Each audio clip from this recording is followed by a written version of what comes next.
দেখো, তোমাদের সাথে একটা কথা শেয়ার করি। সেটা হলো, জীবনে যা কিছু ঘটুক, যাই হয়ে যাক না কেন, নিজেকে ভালোবাসো, নিজের স্বপ্ন পূরণ করো।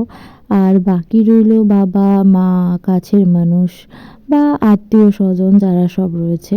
দেখো, এরা কিন্তু জন্মানোর সময় আমরা এদেরকে সাথে নিয়ে আসিনি। ঠিক আছে? তো নিজের ভালো লাগা, নিজের ইচ্ছা পূরণ, নিজের শখ পূরণ, নিজের যা যা কিছু করতে ইচ্ছে করবে, নিজেকে ভালোবাসো সবসময়। আলটিমেট নিজেকে যখনই ভালোবাসবে না, তখন তোমরা মানে সবাইকে ভালোবাসা হয়ে যাবে। এটা আমার বুঝতে অনেকটা দেরি হয়ে গেলেও আমি কিন্তু বুঝেছি, আর এখন আমি সেটাই করি যেটা আমার মন চায়।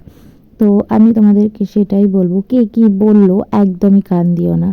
তো যাই হোক, এটা বেশ ২-৩ দিনের একটা ভ্লগ তো তোমাদের সাথে শেয়ার করলাম। আর ভ্লগটা যদি ভালো লেগে থাকে তাহলে বাকি ভ্লগের জন্য ফলো করে দিও।